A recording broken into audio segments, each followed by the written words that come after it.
right, welcome to the Pinkbike podcast. We've got a special episode lined up today. Got some good guests, some familiar faces, and someone that's familiar from other parts of the internet. But start off, I'm Mike Kasmer, got Brian Park here. Got Dan Sapp. If you remember, Dan Sapp used to work for Pinkbike, but he has a new gig for the last, I don't know, it's been almost 10 years now. So we'll see what he's up to. And we also have Seth Alvo. You may know him from Seth Bike Hacks or Burn Peak. And we're going to be chatting about all things YouTubing and mountain biking and state of the sport on the internet, and just kind of get into some interesting. Also, the Grim Donut, because Seth spent some time on the Grim Donut recently, and he visited Squamish. So we'll get into all that. But welcome to the podcast, guys. Thanks for having me. Yeah, anytime. Yeah, it's good to be back. I miss seeing you guys every day.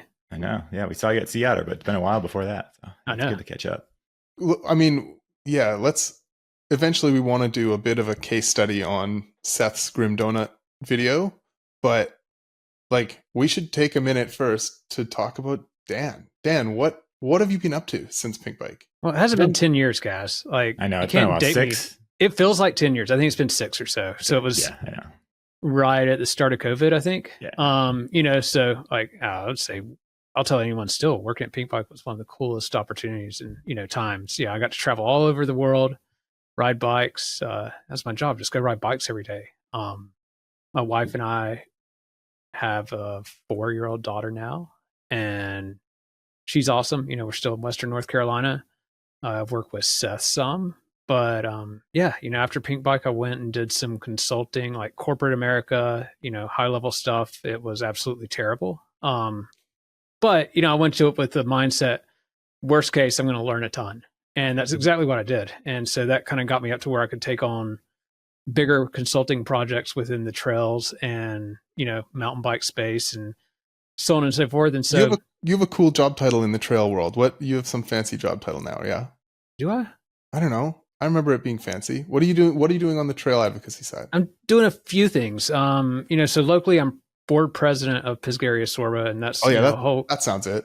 Yeah. So it's a trail advocacy organization in Western North Carolina, kind of the Asheville to Brevard zone, and it's very rapidly growing. I got involved 5-6 years ago because I was like, hey, I have all this experience, and it seems like maybe things are going in a direction that is not keeping up with trails and what needs to be happening. Trails are the basis and foundation of everything we all do, right?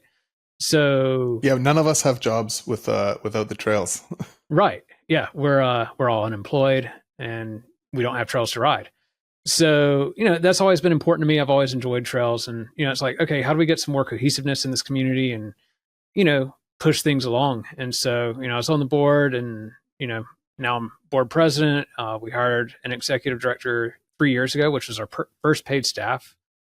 She's phenomenal. She built the organization into, where we are today. And, I gave an offer just last week to our next executive director. Our executive director now, Natalie, stepping down with her second child. Feasibly, there's not enough time for her to do the job the way she wants to do it and have 2 kids.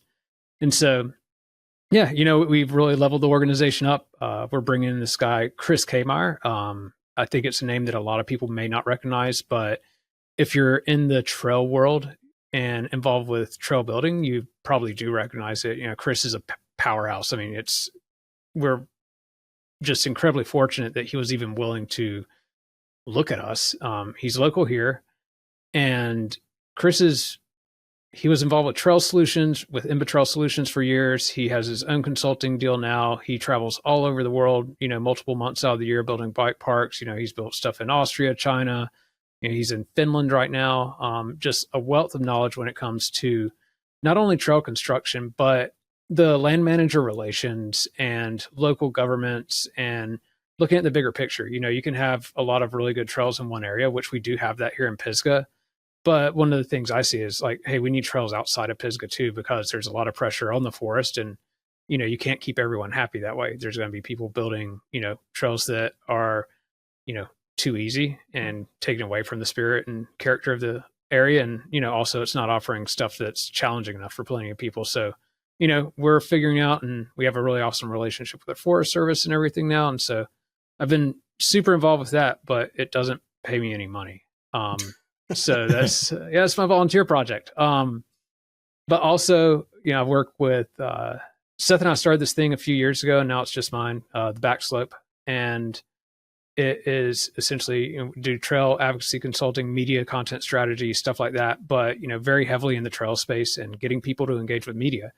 And so we've been doing all of the communications and a lot of the brand for the Great Trail State Coalition in North Carolina for the last we're going on 4 years now. We have lobbyists and it's a whole team of people, but working to get more state level funding for trails and so on and so forth. And then, I have a number of other random clients as well. So, but yeah, a lot of stuff in trails, which is, super fun. And then I know one of your clients is Seth.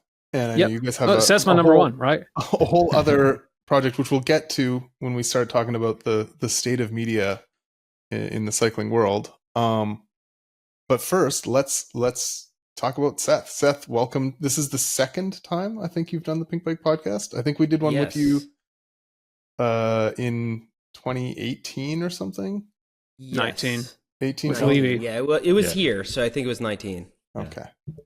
For the 3 people who are listening to this podcast who don't know who you are, there's maybe 4 total in the world. Give us a quick Coles Notes on who you are and what you do and the background of So, stuff. a YouTube creator with bicycles, mainly mountain bikes, but I mean, I do pretty much anything with 2 wheels and pedals. And on YouTube, you're playing kind of a different game than you do over at Pinkbike. You're more focused. I can kind of pivot in any direction I want to. And over the years, it's mainly been mountain biking, but we've gone into everything related, from building mountain bike trails to building a workshop to work on your mountain bike to just things around the yard here, which is called Berm Peak, which is where my YouTube channel gets its name from. And even lately, I've been digging into the electronics and stuff on bikes. Like, for example, you go to a city and there's a whole line of rental e-bikes that you have to get an app to use. I found somebody was selling one of those because the company went out of business. And so the thing's bricked. It can't phone the mothership and start up. It's like completely dead. And I just tore this thing limb from limb trying to figure out how to get it to work again. People seem to love that. Even the mountain bike audience I've cultivated seem to love it. So it's very, very different from a lot of the other media companies out there. I count myself lucky being able to do such a variety of things. But again, it's just so much different. If I start talking about geometry and weight and everything like that, I can only hold people's attention for like a minute because my audience is just a little different. Well, I mean, if this is the core mountain bike audience, Pinkbike tries to expand by doing this, and you've also kind of started in fairly core mountain bike, but you've expanded like this, you've Yes. got a much bigger reach beyond the industry than the core industry than I would say we have, although you still appeal to it. Yeah, sure. I mean, you're reaching the trending page on YouTube, which I'd say probably the only channel, one of the only few channels mountain bike related that's made the trending page on YouTube. That's where you're capturing people from all over because they're just scrolling. Look what's trending. Oh, this guy's doing something with a mountain bike. I'll click. I don't ride mountain bikes, but I want to see what it is. And it's cool that be able to get those eyeballs from people that probably never even been anywhere where mountain biking exists potentially. But it's surprising that more people don't, because if you think about it, like HGTV, right? They're renovating houses and redecorating rooms, and everybody watches that. It's not just carpenters. Probably carpenters make up the smallest part of their audience. Probably no carpenters watch it. Meanwhile, mountain biking, that's way more exciting than redecorating a room. You'd figure it'd be really easy to make a broad reaching channel for that. And there are things like that, like Red Bull Rampage. I think everybody watches that as it's very mainstream. But when it comes to just talking about mountain bikes or mountain bike experiences, there really is only so much content you can do before the general population starts to grow weary of it. And that's where I've been able to find all these little related things, like the workshop everybody can relate to, having a backyard that's maybe not so big, but you can build some really cool stuff in it. That's relatable. And taking an old bike and restoring it's definitely relatable. And then when I do something like the video that just posted where I rode with Remy in Squamish, instead of focusing on a title like I finally went to Squamish and it's awesome, or something like, or the Mecca of mountain biking, and I make it more a story about me conquering fears, which is something that everybody can relate to. And that's how you reach a broader audience. You have to put yourself in the shoes of somebody who doesn't understand anything about what you're talking about and try to make something that they're going to be able to relate to in some way. So let's talk about, like, I think, yeah, we're going to post this sometime around or just after you release your Grim Donut video. So you, for those unaware, Mike Levy and I and Jason Lucas back in 2018 started planning this really silly bike where we took geometry, like 10 years of geometry development, and extrapolated 10 years into the future as a bit of a joke. Like the tagline was the right amount of stupid. And we made a bike, quote unquote, from the future. It definitely is the right amount of stupid. And Seth reached out. So we did that thing. It did well. It entered mountain bike lore, I'd say. And Seth reached out, I don't know, a few months ago about that he was coming to Squamish and that he wanted to check out the donut, maybe to do a video. What made you want to use the donut? Well, I forgot who actually made the suggestion, but I remember Dan saying, oh, they would almost definitely let you take the donut out. You should ask. And we had been reviewing some weird bicycles. Like at the beginning of 2025, I reviewed that Revo bicycle, which is that hubless Kickstarter nightmare.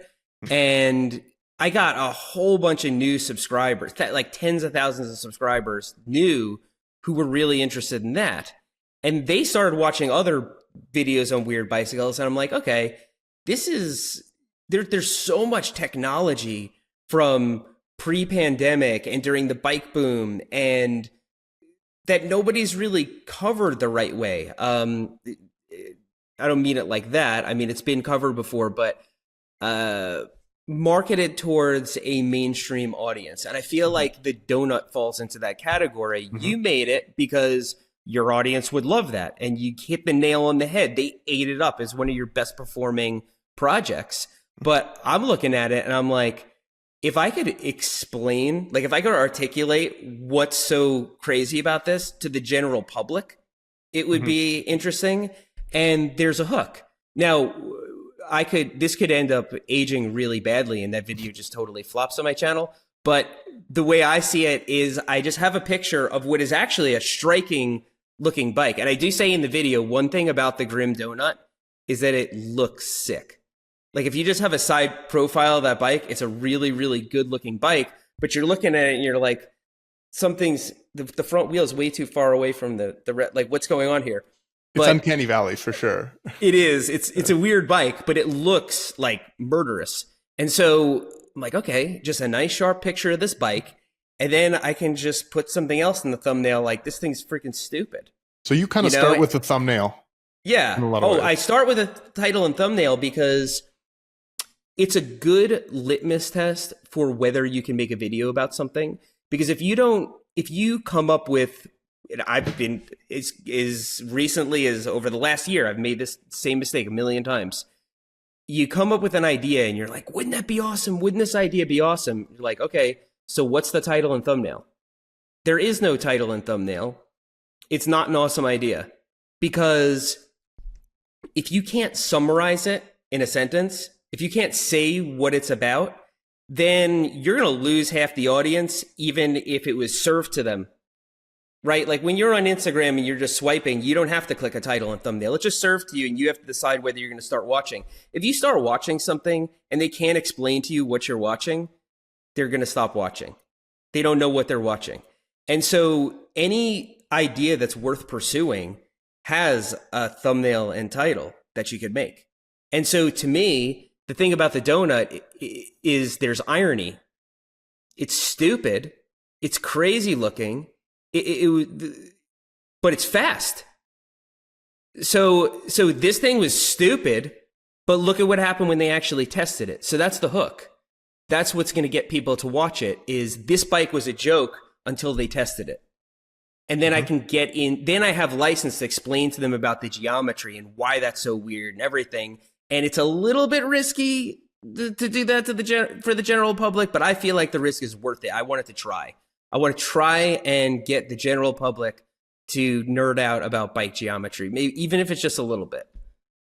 Yeah, I mean, I think we definitely made that series for mountain bikers. And oh yeah, I'm really excited to see. I agree with you. It's going to be hard to make non-mountain bikers care, but I think it might be worth it. Yeah, because to a non-mountain biker to listen to us talk like, oh yeah, it has different geometry, they probably never even considered that before. No. Yeah, it's cool. I mean, it's a cool, neat. I'm interested to see how it comes out. Like, I haven't seen the video yet that you're making, but yeah, explaining things that we take for granted to the general public there's so many little things that all of us could just talk, and if someone just walked up and heard us talking, they would just think we were making nonsense words. They just turn right back around. Yeah, we just have words that are part of our, whether it's even just mountain biking culture or just general terminology that you take for granted because we're so enmeshed in it. But yeah, I'm really curious to see how this will go. And then I think you're right. That thumbnail will grab people because it looks so strange. And then if you can explain it well, like you said, it's a risk, but I'm glad you're taking the risk because I'm curious to see the reaction of the general public. So, I mean, I guess we can. Yeah.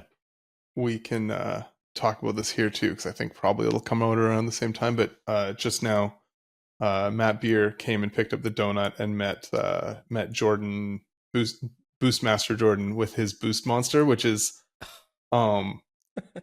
kind of, so they're going out for some laps to compare those bikes, and that's a good idea. Yeah, thank you. The Boost Monster is it's honestly the donut from a decade before. So it's a 2005, and from 95 to 2005, geometry changed a little bit, but mostly they added a lot of suspension. So the Boost Monster just adds another amount. It's like the tallest bike in the world. It's so tall. So if we'd made the donut a decade earlier, or 2 decades earlier, I guess, it would have ended up like that. And it's pretty funny to see how, and obviously, 300 millimeters of travel is not the future, and neither is a 57-degree head tube angle on the donut. But no, combine. Once we combine them, well, spoiler alert, I think that's what's happening with Jordan. I think he's working on something there. I guess the donut now would just paywall you mid ride. Yeah, it would just brick and just be like, swipe your credit card to turn right. Yeah, you need to unlock Donut 360 to turn in both directions. Uh-huh. Oh god, it got I hope that's not the future. I'm so angry right now. Like, you just made me so upset right now. Yeah, well, I mean, that's the thing. The future of mountain biking is strange. It's that we built the donut, or crew built the donut to be the supposed future, but there's no motor, there's no electronics on it. Things have progressed so fast, and now we're in a new world where, the potential for having a paywalled feature on your bike exists, and I think it does exist in reality too, which is so silly and ridiculous. And yeah, I mean, in the same way that a lot of bike media companies are evolving to be technology companies, I think a lot of bicycle manufacturing companies are evolving to be technology companies, for better or worse, often for worse, but I understand why. They can't stay the same. So no, they can't stay the same. But it's interesting how the Overton window moves, and because you think people were pissed when anti-lock brakes came out for bikes. Like, wait till the bike steers out of the way of an obstacle for you or something like that. But once you've gotten on board with anti-lock brakes and electronic shifting and all that stuff, then who knows what the next thing they're going to throw out there is going to be, and it's not going to be as weird as it would have been 5 years ago because we've gotten used to this new normal. Weird or otherwise, there is no like there will be a bleeding edge of the first company that tries to like paywall their suspension product will suffer for it. Maybe not the second one or the third one, but the first one will have me never purchase another one of their products ever again. And it's going to be painful. For me, the bike is simple. There's beauty in its simplicity, and I like a lot of the technologies in bike stuff, but I also, man, nothing makes me more angry. Well, when you grabbed the donut, what was wrong with it? When you picked up the donut, we had dead batteries. Yes, there were dead batteries. It made me want to just throw it in the garbage pile. I know. When that stuff first came out, I like to take the contrarian point sometimes. There was a lot of hate with the electronics, like, I'm never going to have electric, because then you're going to run. It turns out nobody ever runs out of batteries. You leave the house without the battery because you put it in the charger is actually what happens. Well, I mean, and what else happens is, like as a parent now, like I don't ride nearly as consistent. I've been doing great lately, but I'm not as consistent riding as, 4 or 5 years ago. And the bike hangs on the wall, or, I put it on my car. Take out another bike. I drive out, I don't ride, I come back, and the battery's just dead from inactivity. And it's just like, all I'm trying to do is go on a ride in this 1 hour that I have, and it just got torpedoed. I will say that I think the general mountain biker has less actual issues with battery powered drivetrain than I do, because I have the like bike industry privilege of having a couple of bikes. Yeah. They're way more likely to be dead when I grab it. But if you have 1 or 2 bikes only and you ride somewhat consistently, I don't think most people have problems with their drivetrains. No, you're right. I agree. But I will say I have a test bike in right now that has 0 electronics on it, and it's so nice because when I do grab it, I don't even have to think. And I'm in the spoiled position of having lots of bikes, and so that's where I'm always juggling things. But when I grab this bike, I'm like, I have that second thought. Oh, did I charge? Oh, I don't have to charge anything. Oh, I can just go ride. Like, so there's that. Mm-hmm. It's always totally. Yeah, I think there's the pendulum's going to swing in the other back in the other direction, because I build a lot of bikes, and the ones that just have cables, I'm just like, oh, you can feel it shifting. Like it's so, it's nice. I'm starting to really gravitate back in that direction. Well, we've successfully, Kaz, I think you and the Pinkbike comments have successfully bullied people on mountain bikes out of headset cable routing. Seems like that pendulum is swinging, so that's nice to see. Thank you for that. Yeah. Good work. I honestly think Kaz and the comments can take credit for that, because it's just awful. I don't support online bullying, but in this case, I think it might have worked. I've never met somebody who likes it. Have you ever met somebody who likes headset routed cables? No, I feel like it was a ploy by a certain headset company that sells a lot of headsets with plastic pieces in them. They have the most effective salesperson in the world. There's one salesperson who's amazing. But I did happen around pandemic time and supplied things, and I think they just hyped it up. And but it really has swung back way faster than I would have thought. So good to see. Yeah. I mean, I don't mind it it's still not for me, but I don't mind it on like gravel bikes and road bikes, and maybe there's a case for it just visually. If you're danger home, like if you're doing weirdo aesthetic things, then sure, it's cool. I think it can look nice, but there's just no point. There are practical reasons for it. Like that crazy Fleet e-bike that I restored had it, because they don't want you to mess with anything on the bike. So everything goes into the handlebars and it's out of sight, out of mind. Like, I get that. But just to make your bike look tidier, when it already has wireless dropper posts and a wireless drivetrain, and there's just one cable going into the frame, it's kind of just a maintenance nightmare. So before this becomes a hate podcast where we just bully everybody about DRM bicycles, back to the donut. What you wrote it without giving away to everybody. Should go watch his video, which I assume is really great. But what was your personal takeaway from riding it? So it's not an enjoyable bike to ride. Correct. man, it sucks to ride that thing. But it's kind of like a commercial grade bike, I would say. Like it's made to do a task, to go really fast in a straight line. And it's terrible for everything else. And it's like, like maybe a forklift is fun at first, like as a novelty, but it's not playful. It's just made to lift stuff. It's made to lift pallets and maneuver around a warehouse. And it doesn't have suspension, and it's not comfortable. And there's not a cup holder. Like, there's nothing about it to make you happy or like make you enjoy it.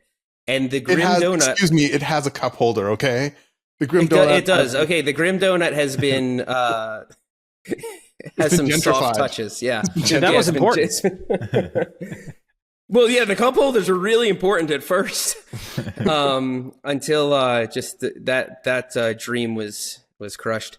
But it's just it's a hammer, it's a screwdriver. It's just a tool that's designed for this one purpose, and it's not meant to go out and have fun on. What did you ride it on? What trail did you ride? So I took it down. Hey Bud was the one that I pedaled up to. Mm-hmm. And because it's easy to access from where I was staying. And I took it down a whole bunch of trails at the bike park. I actually took it out to the bike park. And the first trail that I took it down, just guess. Crank it up. What's the worst trail to take it down? Angry Pirate. That's the one. Yeah. Yeah. Those turns, like you can't turn the Grim Donut. Like I've ridden it, my rides on it were in Pemberton. And when you try to turn the front wheel, you have to drag it. Like it just feels like you're grabbing the handlebars, and it doesn't actually carve. You actually just drag it across so that's in a new line. Yes. Oh, That feeling of the back wheel just dragging, it almost feels like it's slowing the bike down. Mm-hmm.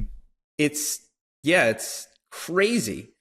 But with a really talented pilot aboard, you can do a lot of damage with it.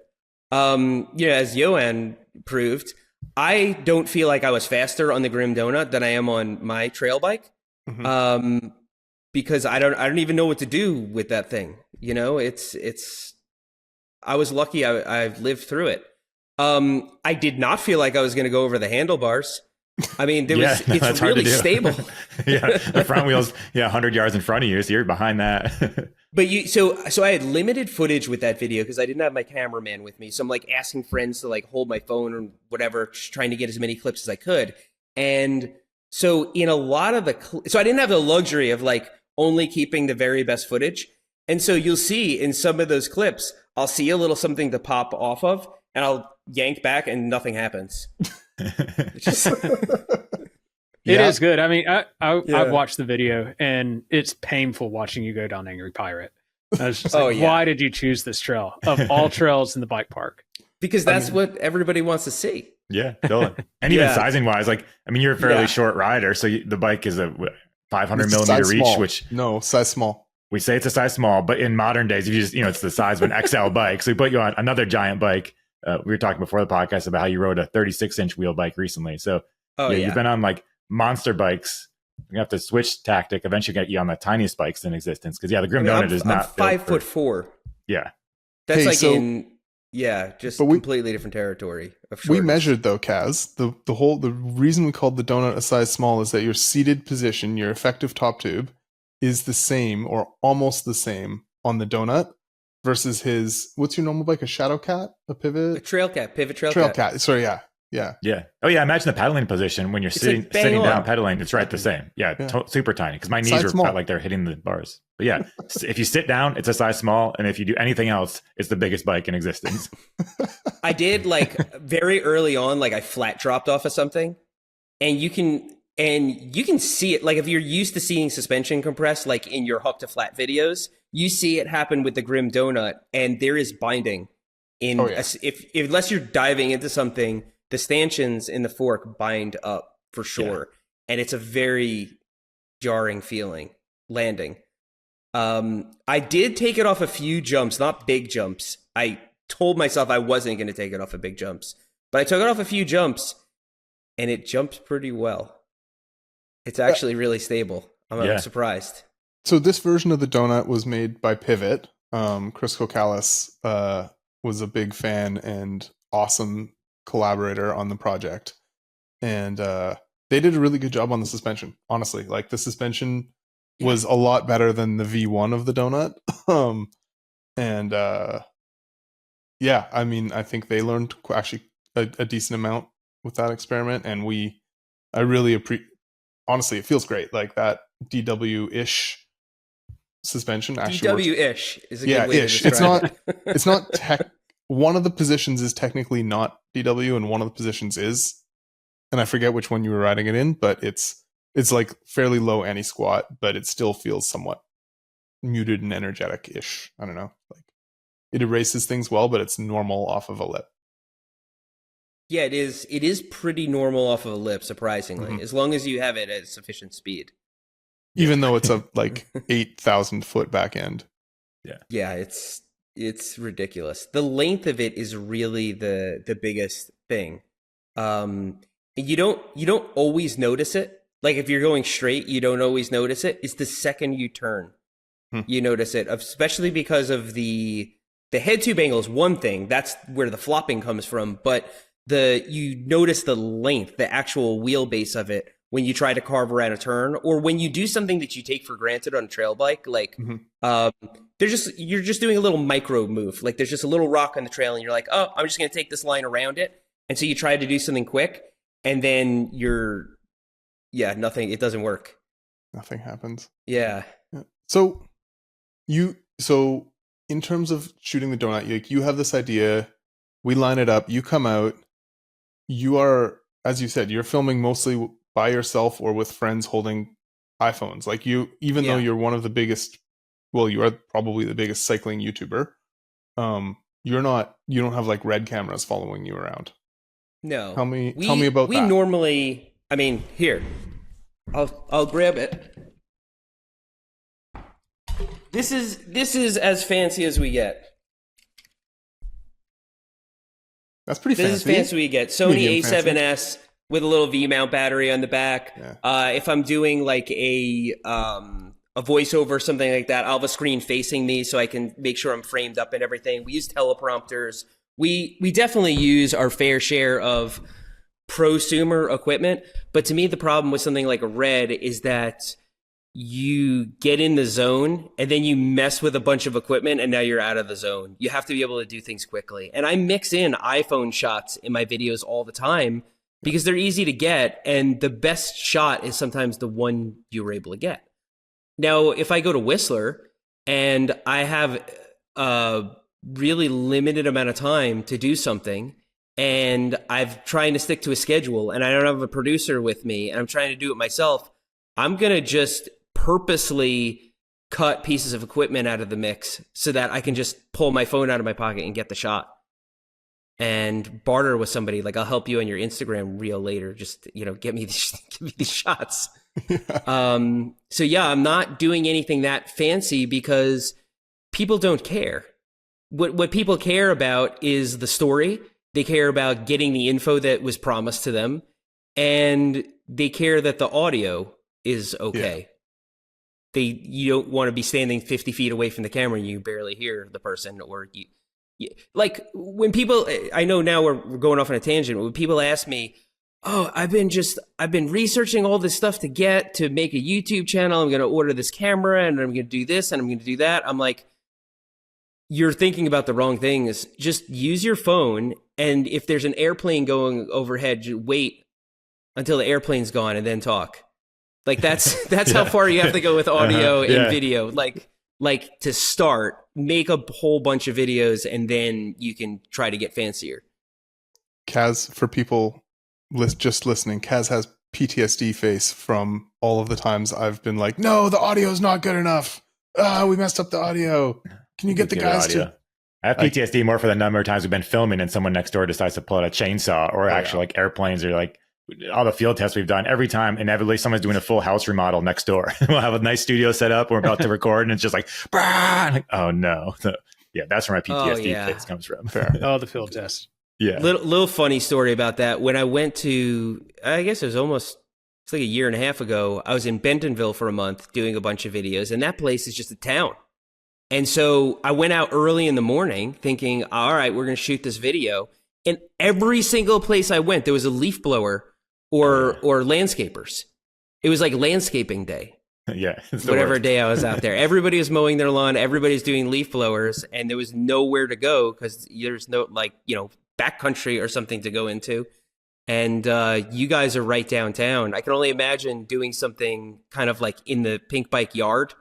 I haven't actually been to your offices, but it's got to be impossible. No, it doesn't happen there. Yeah, there's too much, but there's like a 7-Eleven next door and it's just too hectic. But yeah, inevitably, that's just like one of those little side things that we've all dealt with it. But from the outside, no one even thinks about how you actually have to get the shot and the audio and try to make it as good as possible. Yeah. I mean, yeah. We do everything with like dynamic mics rather than condenser mics so that there isn't as much audio bleed through. And at the office itself, we've done a decent job of sound resistancing at least the back room, the one where we film a lot of the like tech stuff. But doing outside in downtown Squamish, no, not going to happen. Got to get out into the woods. Yeah. Do you you talked a bit before about these like you have to have a thumbnail and a headline or in a title before you press go on a video. Like, yes. Is there like a burnout phase? Like, I imagine you probably kill a lot of ideas because they wouldn't perform. Does it get to you not being able to do those things that you want to do? No, because when I realize that there's no thumbnail or title, I realize it's a bad idea.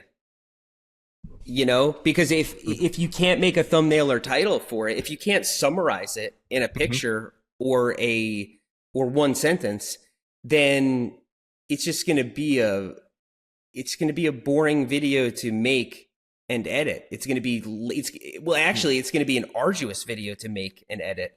But when you have the simplest concept ever, like this bike was on Kickstarter for $4,000 and it's a freaking nightmare.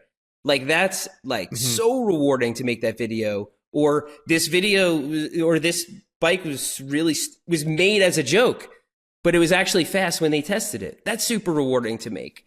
But if you can't summarize it, if it takes you 2 paragraphs to summarize the idea, it's a really complicated and arduous video to edit. And especially if you're working with an editor and you're trying to explain it to them and you're trying to bring the vision to reality, it's just like eating flavorless rice or something.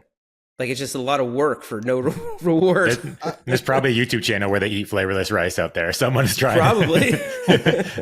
Let's see how many views it has. Yeah. That's the best thing about YouTube is that there's always some subculture where people are like way too into something. I love that. That's genuinely, there's lots of things to complain about YouTube on, or the internet in general. But when you can have a place where people who are really into some shit get together, I'm a fan. Yeah. No, I like it. I mean, I still find weird YouTube channels that aren't things that I'm necessarily interested in, but then I get kind of sucked into the whole. Like I've been in this guy, Ari at Home, and he goes around New York City. He has a full DJ rig strapped to his back, almost like an external frame backpack with his computer on the back.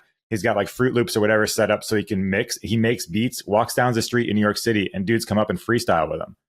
And it's insane. He's like a Twitch. He's big on Twitch. I don't know how I found it. Like I was just in a deep, deep YouTube hole. But if you watch it, like this guy's onto something. He's interacting with the world and his setup is insane. And it's not, I don't even know. It just exists. I'm like, I'm glad this guy is doing his thing and finding people. And so I like that that's out there. Is there, I guess where I was going with that, Seth, is like, do you worry about like being audience and algorithm driven or like over optimized for that versus interest driven? Especially as like somebody, you are quite driven by, like you're a passionate cyclist and into a lot of this stuff. So I guess what you're referring to is audience capture, where your content starts to be completely reflective of what your audience wants. And then it starts abstracting on itself until it's so far from what you originally wanted to do that it's just miserable to do. Mm-hmm. I'm not very worried about that. I've been doing it for 10 years and I still love every second of it. The burnout phase only happens when your videos are doing bad. And if they're good, you can just keep going and going and going. You will have endless fuel to wake up in the morning and make videos. I had a time along with everyone else when the views were going down and YouTube creators were quitting, especially in bicycling. They were quitting left and right. And I was just in a rough place and I felt really burnt out. But once I figured it out and got back on track, all the energy came back. So as long as I'm making videos that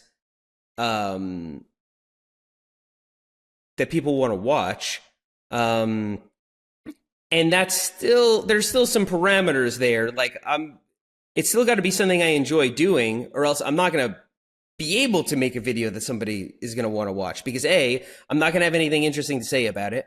I'm not going to actually have fun doing it, or be surprised or show any emotion. It's not going to have all the ingredients. So it's going to have to be about something with bikes. Like, for example, I'm not particularly passionate about e-bikes.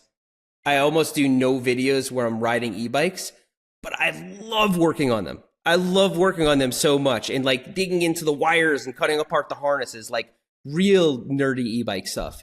And so that's what I do. I didn't go full in the hole and pretend that I love riding e-bikes all day. I work on them. So I'm trying to follow the data and I'm trying to do what works, but I'm only doing the stuff that I want to do still. There's so much of it that you never really have to go down that hole. But I think the channels that are most susceptible to that are news channels. Not even so much something like Pinkbike, but more like the news, because you can spin the news any way you want. And so once see that your audience responds a certain way when you take a certain position, then you keep doing that to get the numbers. And then when you're honest about it, or you take a moderate viewpoint or something like that, now all of a sudden your numbers are tanking and all the comments are like, you're a freaking shill. And so I see they're very, very susceptible to audience capture. I think as long as there's bikes and we're having fun, my audience is pretty happy. Well, why don't you think Kaz keeps engagement baiting on internal headset cable routing? Just whipping people up into a frenzy. I mean, you see it with the news, like BuzzFeed style headlines. I mean, think of when those first started gaining traction, people saw how well BuzzFeed headlines were doing. And all of a sudden, even reputable news sources kind of have that, you'll never believe what happens next in the Astros versus the Phillies game. You're like, what is this? It should just be the news. So yeah, it is interesting to see how the trends go. Everyone's trying to chase eyeballs and clicks and engagement, all that. But as much as you want to hate on internally routed headset cables, I'm there for it. Seth's team. There's our headline or whatever, the title. Seth Alvo, big headset cable routing guy. That'll get them to click. Yeah. I don't know, in that you talked a bit about some of that burnout stuff and making sure you ride for yourself a little bit on Remy's podcast a little while ago, and people should go listen to that. It's a really good episode. But Remy also asked you a bunch of questions about GMBN and Pinkbike as set up as competitors to you and what you're doing. Mm-hmm. And do you see it that way? No, I see everybody as a colleague almost. I feel like we're all ships in the same body of water, and when it rises, we all do. Because YouTube's algorithm is designed to find things that people are interested in and then serve them more content that they're interested in. And so as a whole, I'll give you an example just to make it really easy to understand. Look at automotive. Look at how huge the YouTube channels in automotive are. And they just keep getting more and more people. I'm not even interested in cars almost at all. But there's a couple of automotive channels I watch because the content is so good. Mm-hmm. And I have no intention of collecting cars or working on them or anything. But the content's good. And then they show another video and I end up watching that. You imagine if mountain biking and cycling had that kind of critical mass, how much we would all benefit from because I know that I see people in my comments that say, I don't even ride bikes, but I like watching this. Mm-hmm. And so they might like watching some other bicycling content too. So if everybody was pulling in people from the outside, we would all have, it'd be more enriching for everybody in the space. Also, we all do very different things. Like there are people that, every week their thumbnails start to look, more and more like mine. And I'm sure that you guys have seen the same thing happen, where you cover a topic and somebody else covers it. There's a way that you can get inspiration from somebody without copying them. And I feel like that's really healthy to do. And so I never look at it as I don't look at it as competition. Well, I think not. I don't think we share, like we have overlap of some audience or some community. Sure. But I think, well, actually, let's talk about it this way. Like, what is your business model? You mostly make money off of YouTube, right? Oh, but the vast majority. Yeah, just Right. just views. Right. Just views. And do you have, I'm putting words in your mouth here, but you don't, if I remember right, don't have any or many industry, like mountain bike or bicycle industry core sponsors anymore. You I don't got have rid any of them. Yeah. Yeah, they're okay. all gone. Well, one got rid of me and I got rid of two. But That's did. Diamondback. Yeah, they got rid of me. I thought that was one of the best partnerships in cycling. I thought it was great. It was really beneficial. And it was honestly really smart on their part to enter into that agreement so early because nobody else was doing it. But they were a bit of a victim of the bike apocalypse, and they're still hanging on. But they had to make some difficult decisions at the time, and I totally understood. But when I lost my last sponsor, I was like, man, I'm super free. Not that I was really constricted before. All I did was just ride their bikes, but I was like, now I can just feature anything. I don't even have to feel weird about stepping on somebody's toes. And I've since then done a few sponsored videos. Like I don't have like a channel sponsor. I would be open to it, but I don't have like a channel sponsor. I've done a few sponsored videos. Like for example, Visit Bentonville.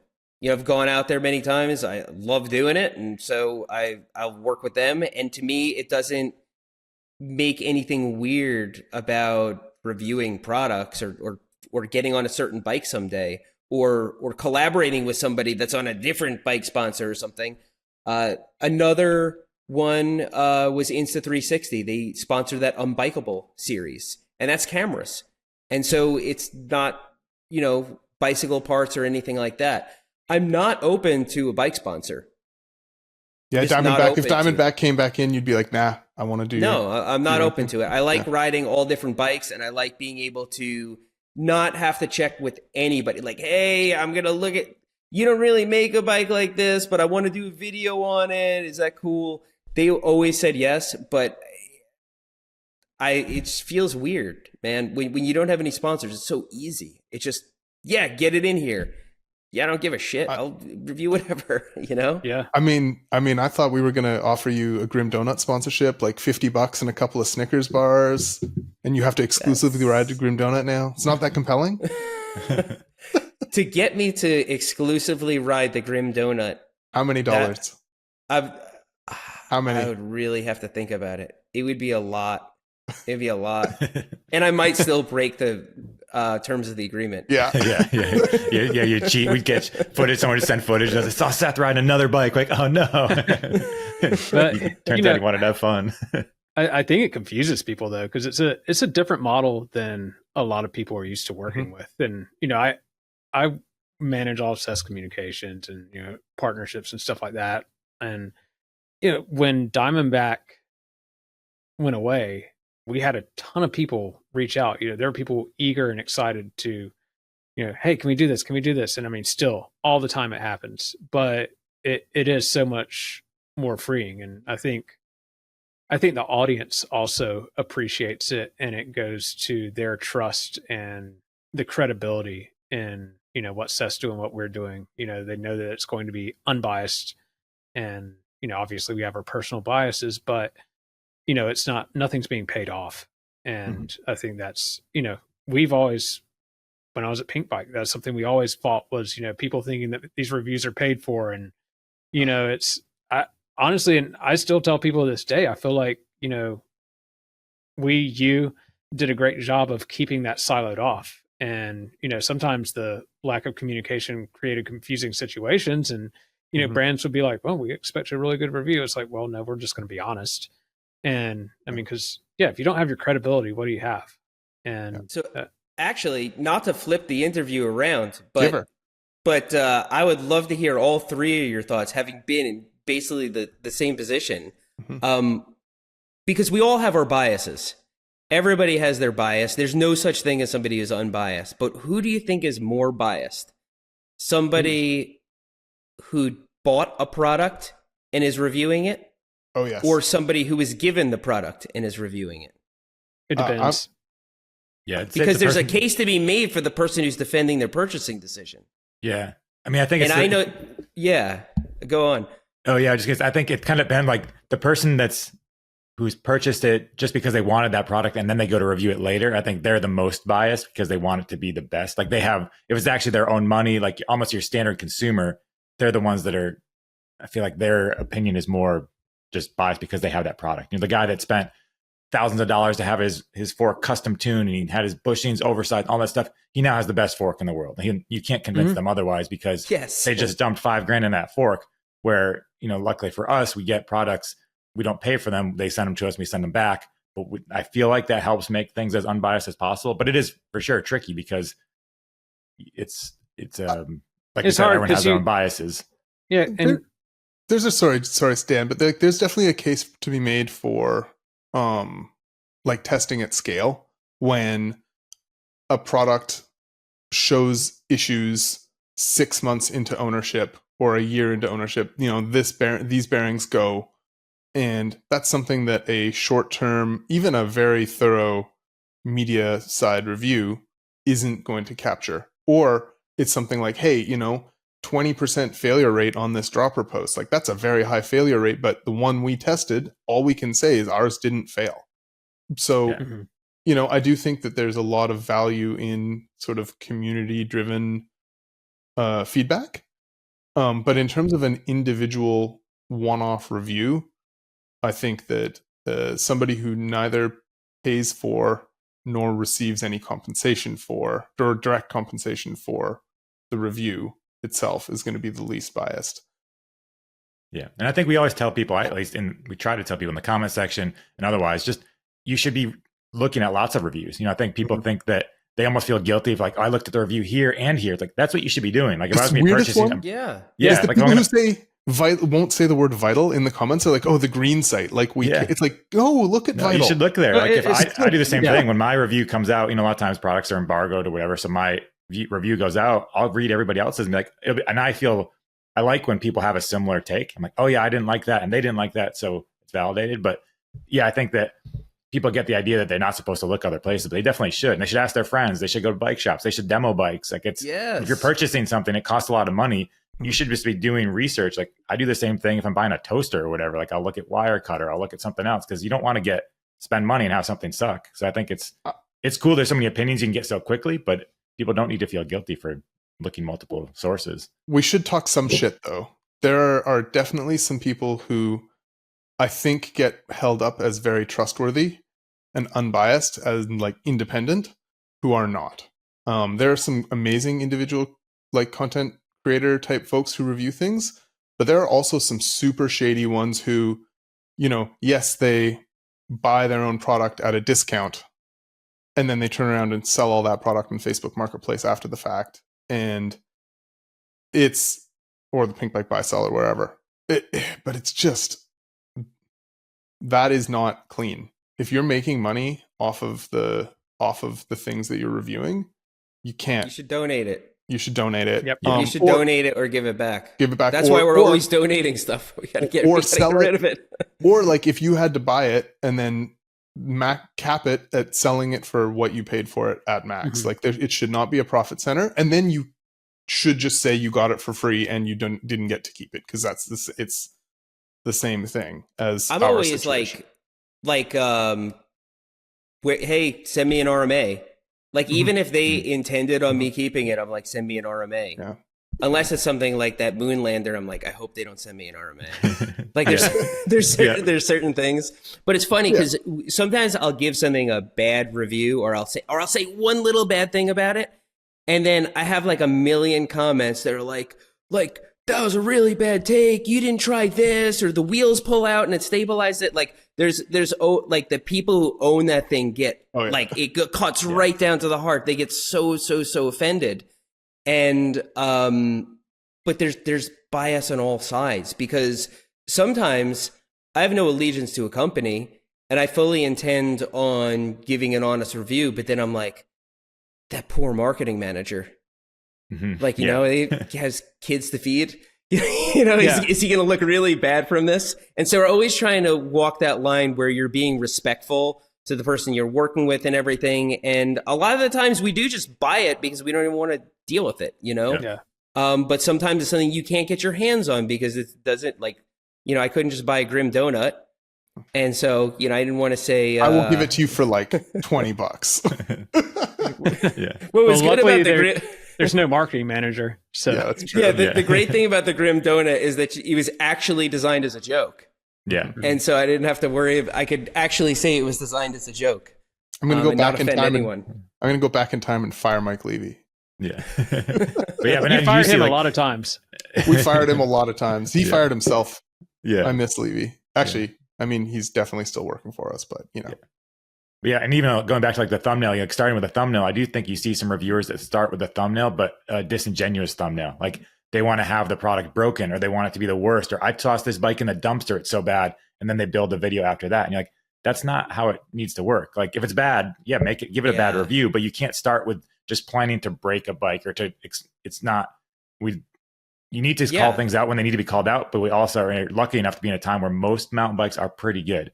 Like it's rare that something's just horrible. And so if you've come out with 20 videos and they all say this is the worst bike ever, you maybe have to examine your tactics. I don't know, but I think that that kind of rubs me the wrong way, having seen that. Like I try to be 100% right. And the thing is, you can start with a title and thumbnail and you can alter it down the line after you test the thing and you see what it's like, or you can just have a concept. Like I am going to have a picture of the bike from the side, and then I'm going to have one word at the bottom that is going to make somebody read the title.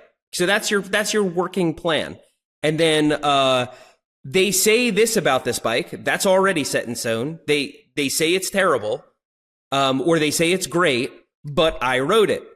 So now what you find out is still totally compatible with that thumbnail and title, and all you have to do is change that one little word at the bottom to make it work. Yeah, and sometimes you have to pivot the whole thing. But you have to start with a working plan to alter later on. But the thing is, if the actual content that you make is not congruent with the title and thumbnail, then YouTube actually figures that out and they stop serving the video. And it's really simple. It's because people don't watch the whole thing, or they're not sufficiently invested in the story because they realize something's not genuine at the beginning, or they don't share it with anyone because they watched to the end and it was a garbage video with a bad take.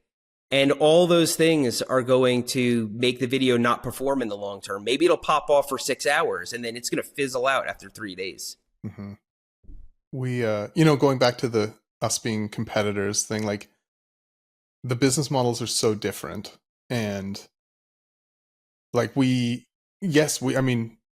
one place where it's the same is we also have some sponsorship from like destinations. We've taken money to go and do a field test in a location, and hopefully we'll get to do that again soon. And that type of thing. We do, like, people buy ads on Pinkbike for like display ads, and there are some content partnerships as similar to what you've done with like Insta360 that we've done.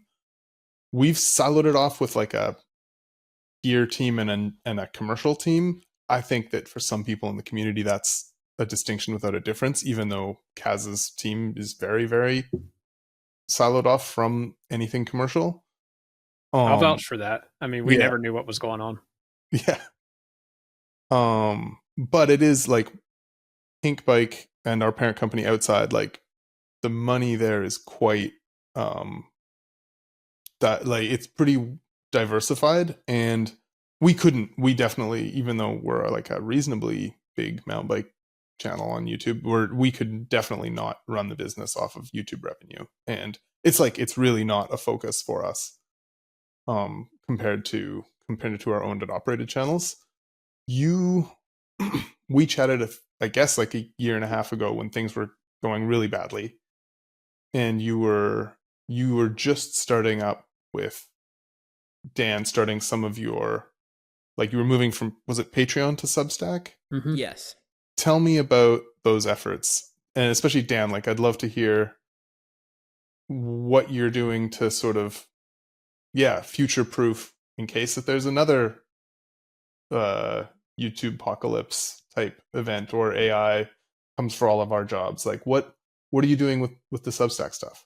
Yeah, so the Substack was just an idea. It's like, what's another platform that we can utilize that we can put another perspective on it.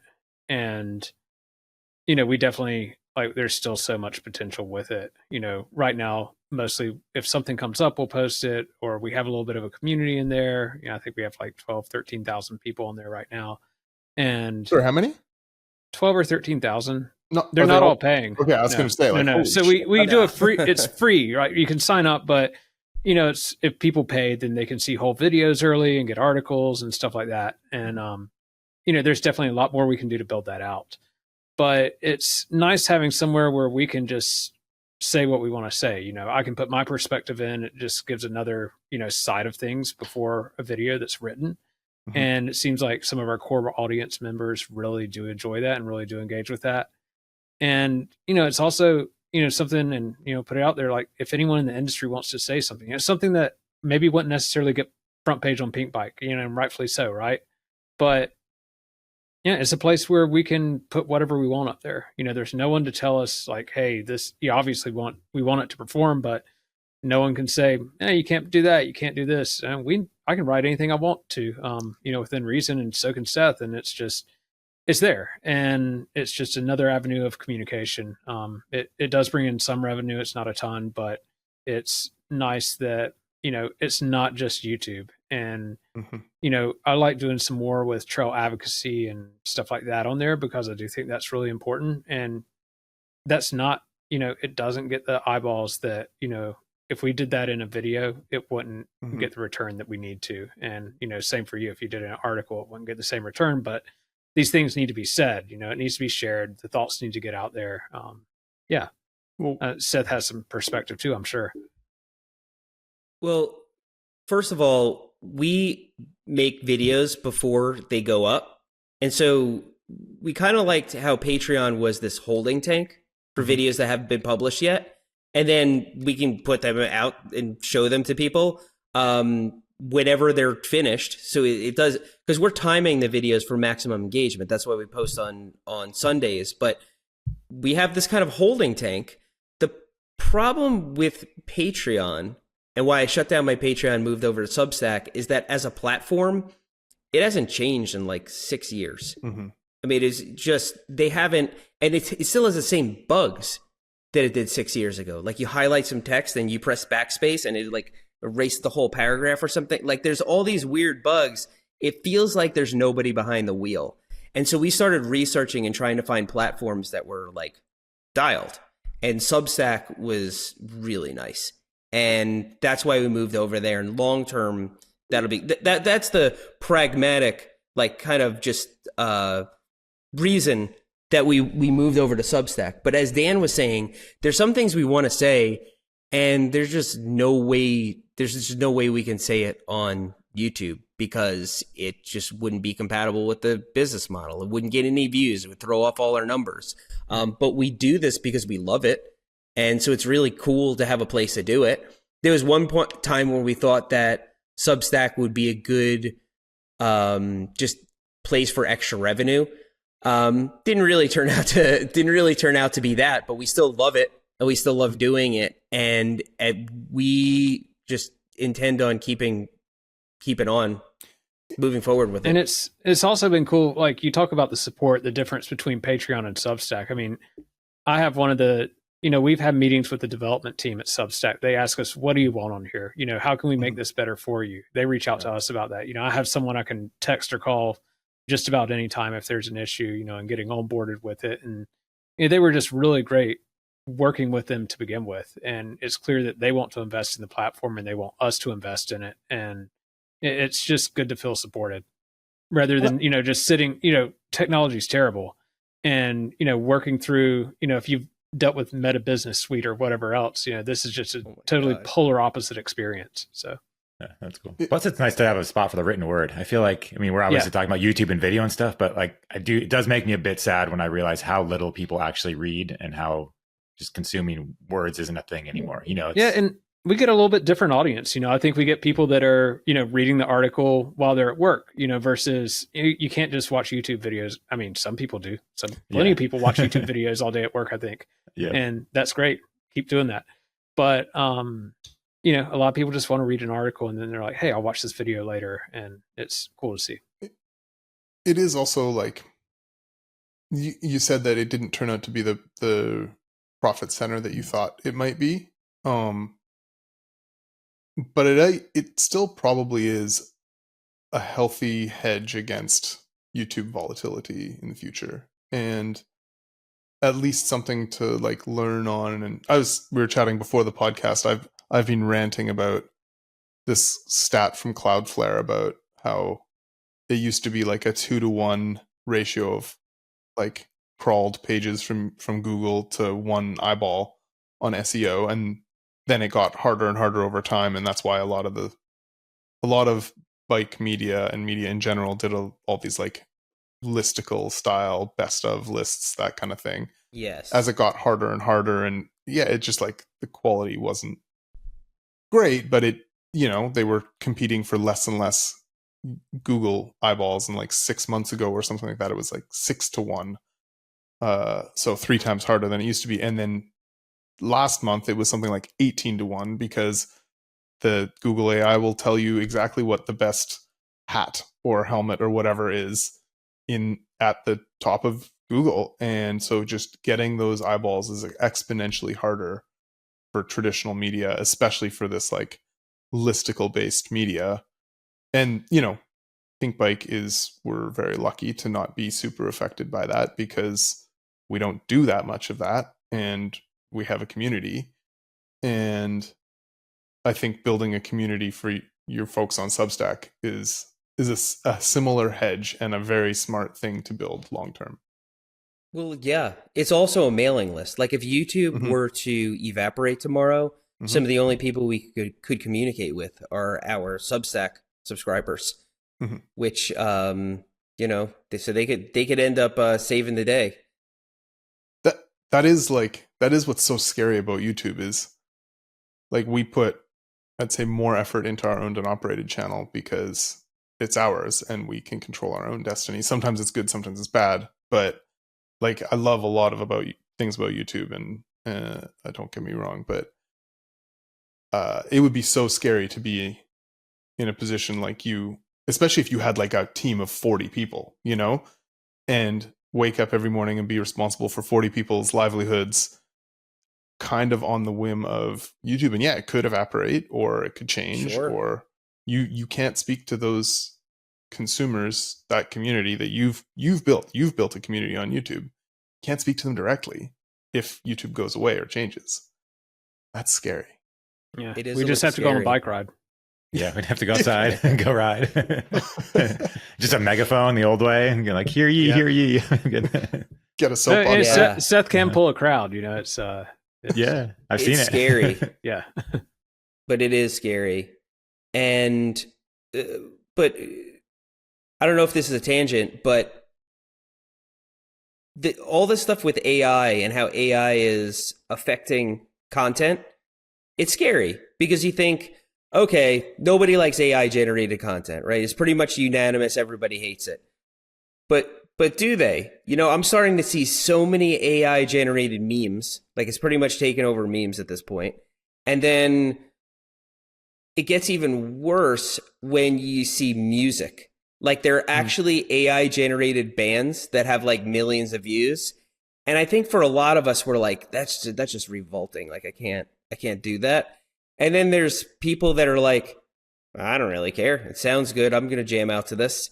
And I think that over time, people are going to grow more and more comfortable with it. And that is scary, because how long before AI generates an entire YouTube video from start to finish? Not only is it exactly what you want to see and created just for you, but it's exactly what you want to see in that moment. You mean like reinforcing your bad take as a viewer? Like it knows that Yeah, and it's looking at your eyes. Mm-hmm.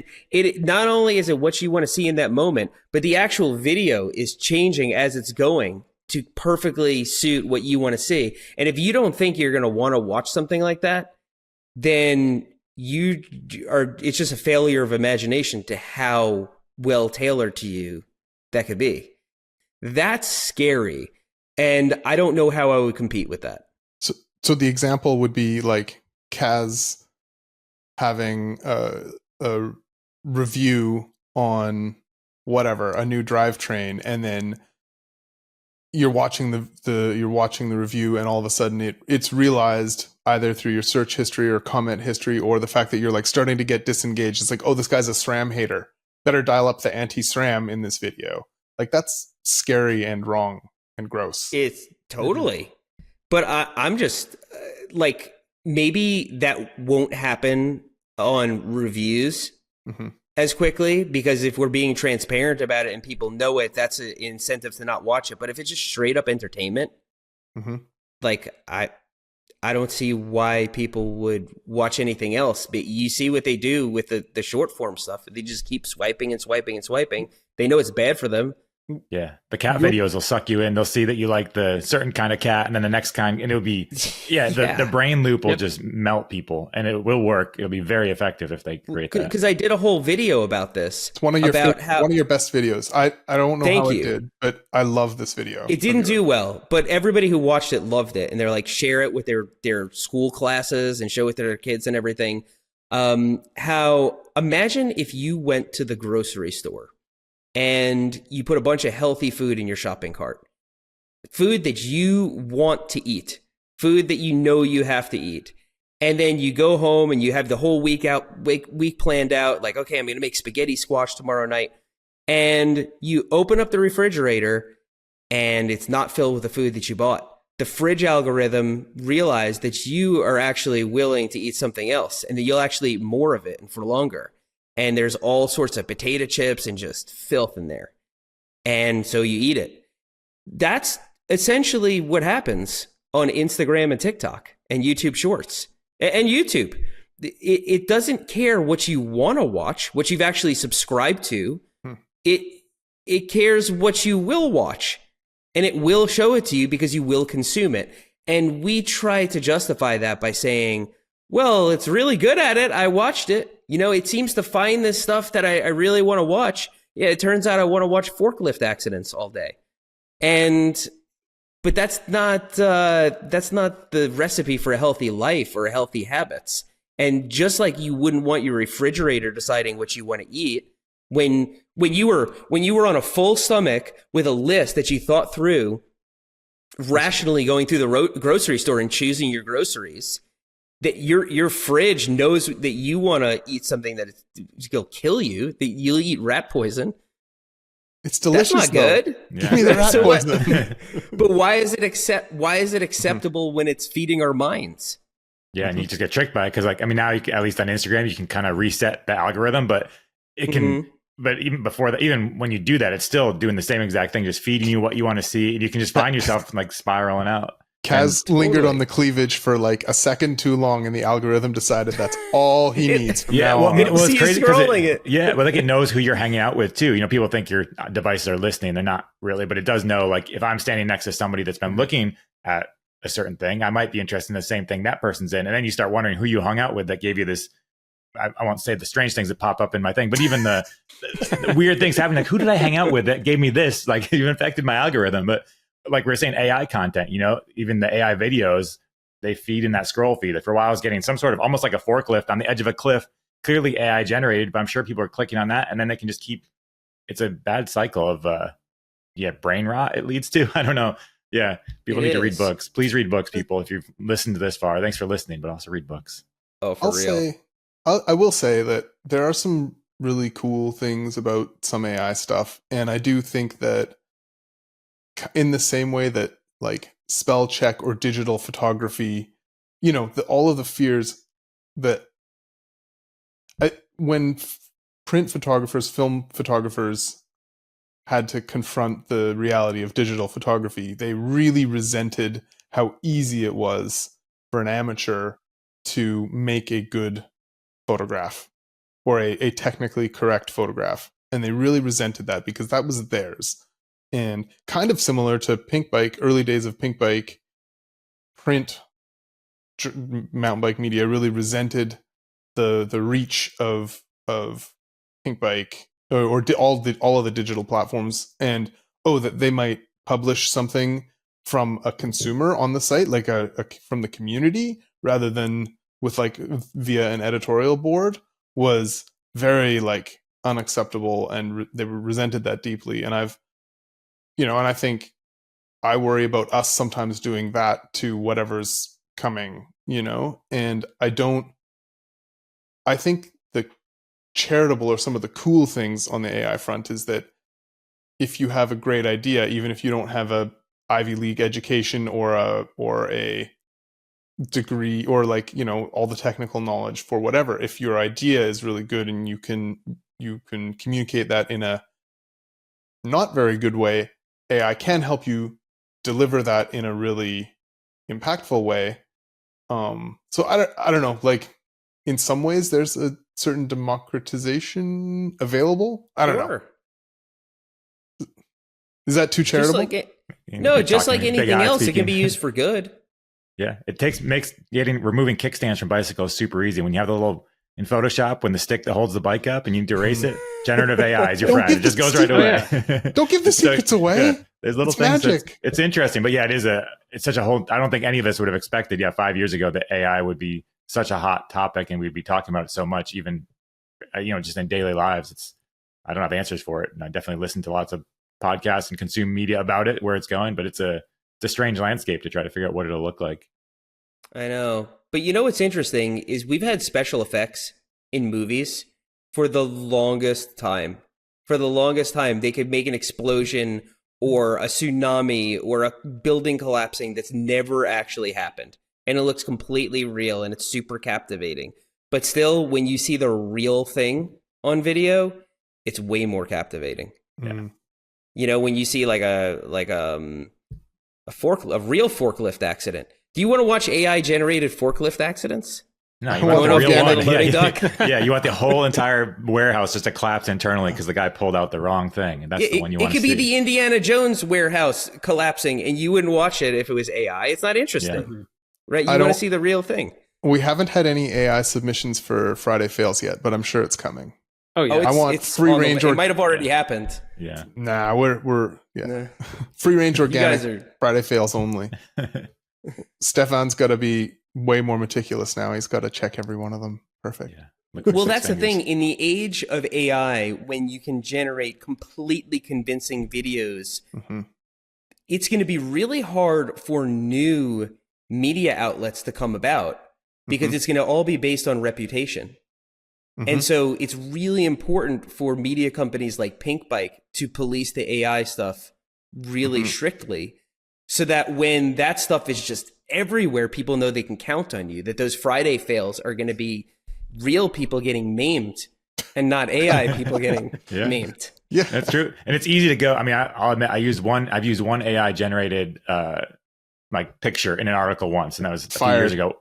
Yeah. Well, no, because it's new and it was novel, and I did it. And then after that, there was definitely some justified blowback in the comments. People were like, use real ours. I'm like, yeah. And it made me think. And obviously I wouldn't use that again because but at first you don't think, because it is so easy and quick. I was like, I want an old man shouting at the sky and I don't want to have to pay for the image. Click. And then you're like, oh, wait a second.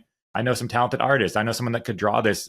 And, and I think it's definitely something, especially in our space where we do deal with a lot of creative people. It's nice to support those people and kind of give them, let them continue to be creative and draw some art that's from a real person, not just a computer. So I think it's easy to forget, but it's definitely something I keep in my mind is not, we don't yeah, just supporting people that are making cool things without the use of like an artificial intelligence, which seems like a weird sentence to say, but like, yeah, I don't know. It's I think interesting to see bizarre. it.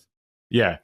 But it's kind of a great example of like, it would have been a great tool for you to use for you to convey what you were looking for to an illustrator. Yeah. Yeah, Right? totally. Yeah, it would work for that. I mean, there are ways to use it, but I think it's, yeah, you just have to remember that. Don't forget about the human element for everything. What is like, I'm trying to get us off AI because we're going to end up in dead internet theory and it's just know. going to be depressing Yeah. and stuff. But like, Totally. okay, I guess there's a few things I want to chat about before we wrap it up. We are way over time, but whatever. Tell us about the kids' book stuff. So that was something I've wanted to do for a long time. Like, I read my kids' books every single night, both of my kids. And so I've read hundreds and hundreds of kids' books, and I know what I like, and I know what I don't like. And I know that as a parent, you want to read a book that's fun to read to your kids. You know, we've all read the crappy kids' book that somebody's gotten for us, and we're like, oh my God, I never want to read that thing again. And I noticed there weren't that many books out with mountain bikes being portrayed as they actually are. Like modern mountain bikes with the correct geometry and the riders actually in the right body position, like riding in the real clothes that people ride in, and, you know, referencing things like, you know, the gate on the gravel road that you have to ride around the side of, you know, like, to me, that's something that's going to be really cool for a kid, and they're going to remember that book. And so I talked to Christina Waite. She's right in Bellingham. She goes by the moniker Sketchy Trails. She's done a lot of work for lots of different parties in the bike industry. I'd say she's one of the best mountain bike artists out there, her and Taj. And so I contacted her. I said, you want to make a kid's book? I don't know if we can make money on it or not. Like, it actually looks pretty grim. You know, like Amazon takes like 90% of it or whatever, but let's try. And she was down. And so we came up with a story, and we went back and forth, and we just decided to do Goodnight Bikes. So a family finishes up an evening ride. They ride on gravel roads and bikeways and stuff to get home. They hose off their bikes. They put them away in the shed, dripping wet. They put away all their gear. They say goodnight to their bikes, and that's the end of the book. And it gave us the opportunity to do a little bit of bike anatomy. You know, Dad rides a hardtail with shiny gold stanchions. Mom's bike is purple. Mom's bike is orange with purple suspension. Dad rides a hardtail with shiny gold stanchions. You know, there's terminology there that would never be in a kid's book. And you can reference things that just would never get mentioned in a book that was made by a non-mountain biker, right? You say you have to go around this, you show people going around the side of that gate on the gravel road. Every mountain biker has done that. Yeah. You can pick out, you ever have a mountain bike artist do a picture for you, or not a mountain bike artist, a normal artist, and you ask them to design a t-shirt or something, and then you have to come back to, and you feel like these requests that you're making are so trivial, or you feel like they feel like it's trivial, but you know how important it is. It's like, yeah, like the drivetrain's actually on this side. They wouldn't have their pedals in that position. Maybe can you just make their fingers go out onto the brake levers? And you can just see them getting impatient. Like, really? Are people actually going to notice that? Yeah, they're going to notice that if they've actually ridden bikes. Like, they totally do. Like because when I was a kid, I would notice weird things about books. Like Goodnight Moon, which everybody's read. You keep going through that book, the moon's lower and lower it's rising and rising in the window in every frame. So we made the sun get lower and lower in that book because kids notice that stuff. And then at the end, it's dark out. We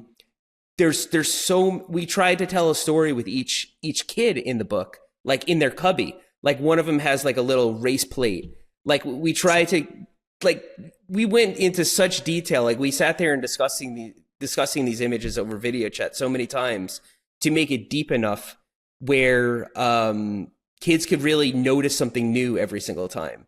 And time will tell whether it actually makes money, but I'm glad we did it. It was super fun. Christina's stoked on it. We're so freaking proud of that book. And now we have hardcover out. And where do you make the most money for people to buy it? Probably on the hardcover, because I actually put all the money up to have those made. So if you get it from Cognitive and MTB, you only pay like $2 more, but you're getting a hardcover with vastly better pages. Cognitive MTB rather than Amazon. Rather than Amazon. Amazon is the paperback, and that's KDP. It's just Kindle Direct Publishing, and they just print, like a machine just poops it out when you order it. They're cool. They're great, but we barely make anything. We make like $2 or something on those. It's really bad. Oh, but I just want to press gimme now. I can press the yellow button right now. So easy. I know, right? It is really tempting to just get it on Amazon, right? I'll get the hardback. My girlfriend teases me because each night before we go to bed, I actually do look. I open the garage door and look at the bikes just to for peace of mind. And she always teases me that I'm saying goodnight to the bikes. But I'm just making sure the garage door is closed and it's all good. But she thinks I'm going to say goodnight to the bikes every night. So I have to buy this book. That should be the next book. Mike says goodnight to his bikes. Yeah, totally. Kaz's garage, nighttime routine. Yeah, I mean, I for one am really glad that you say goodnight to your bikes, Kaz. That would be a giant pain in the ass if your garage door wasn't closed. That is true. Yeah, it'd be a big problem. Okay, I will buy this one for. I think James is maybe. What's the age range for you? I read it to my 2-year-old, and he loves it. Every night, he's like, bike. We awesome. Kind of intended it to be like 3 through 7, but it turns out that all kids kind of like it. Okay. Let's see if my little guy. He's 5. Colorful. We'll see. Yeah. Let's see.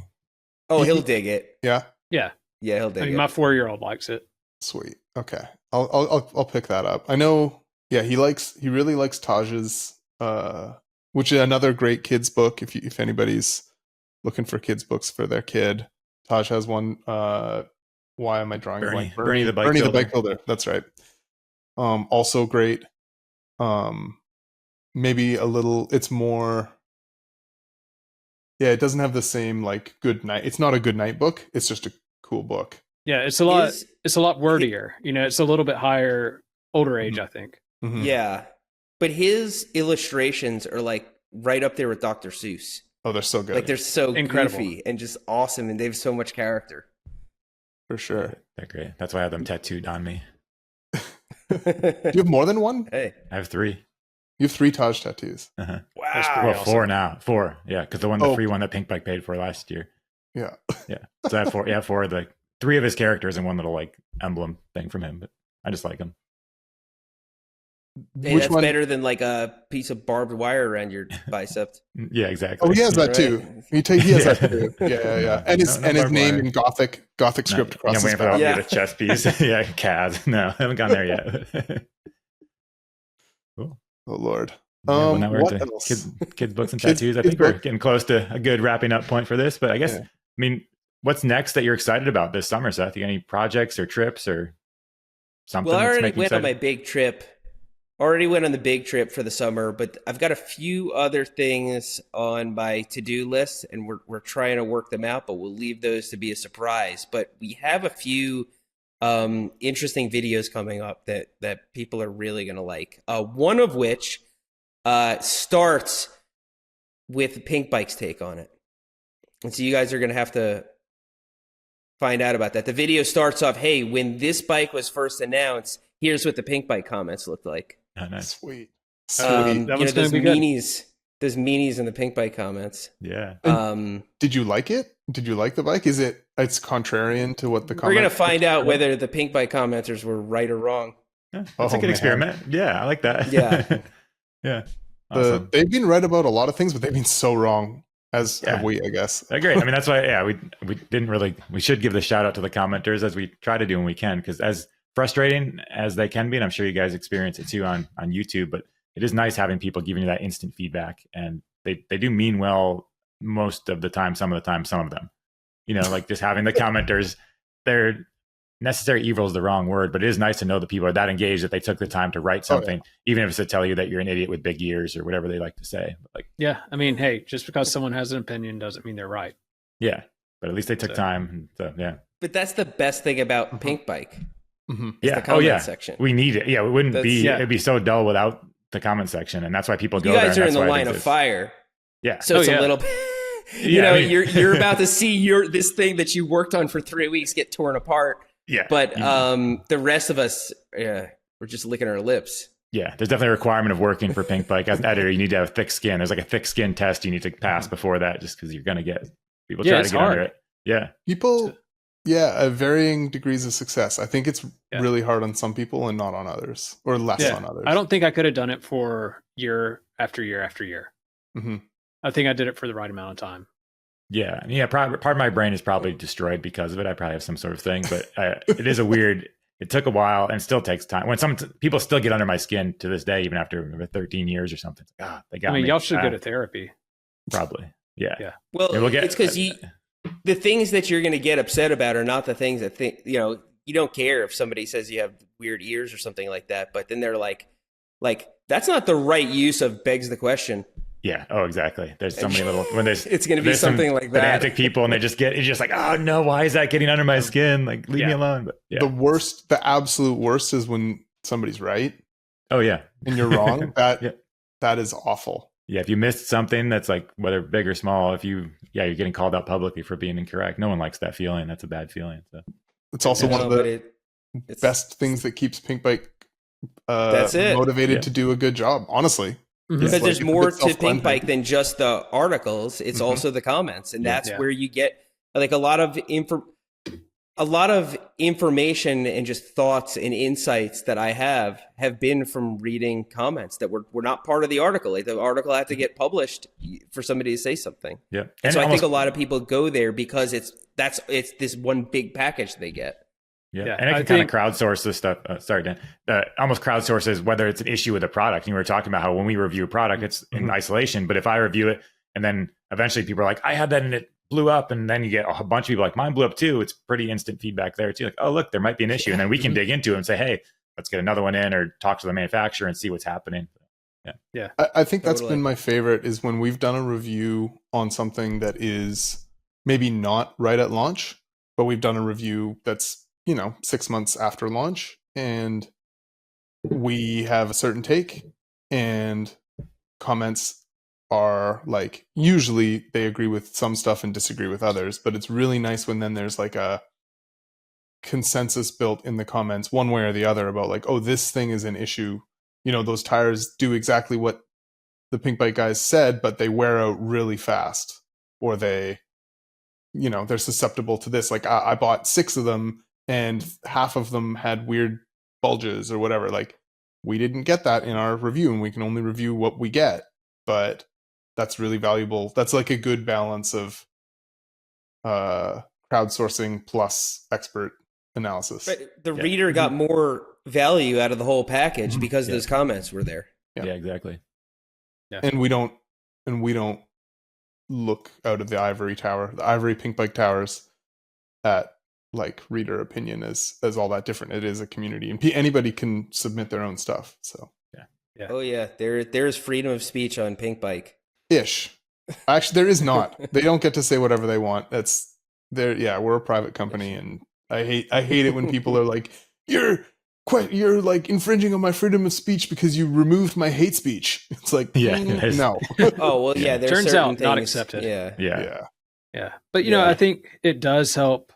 Kaz, like, I mean, for myself at least, it helped me become a really good, at least I think so, communicator. Mm-hmm. And you look at, it's not just like, is my opinion correct, or am I giving all the facts, but how is what I'm going to say, how is that going to, land? Yeah, how's it going to land? How are different people from different walks of life and different cultures and backgrounds and having had different experiences going to perceive this? And, having to write it in a really neutral way, or a way to ensure that response just doesn't go completely off the rails in the comments, very first thing. It's like a master's class for me. Yeah. Nice. Okay, final thoughts, Seth. If you were gonna help us build Grim Donut 3 V3, what should it have? Other than a DRM, like a subscription. That was the whole plan. I know, but you already gave that away That was the before. whole plan. If you want to go below 30 psi, you got to pay per month. If you want to, if you want a low speed compression damper, that's another feed. But it's all check boxes. You can buy the bike base, and then you can keep unlocking those features in the Grim Donut app each time. I'm so angry just hearing you say words. But do you get a better deal if you buy those features up front versus after you get the bike? That's only recurring. They come in packages. Yeah. They come in packages, and then you can get locked into a lower monthly fee for, low speed compression damping. You can have externally routed cables for an extra fee, or else they're headset routed. I think it would sell like crazy. I think people would love it. Oh, man. No, seriously, if I was gonna try and make a bike from the future, and it was not necessarily what I wanted to ride, it was just the silly bike from the future. I mean, it would definitely have the 32-inch wheel up front and the 29-inch wheel in the back, and crazy amounts of stack.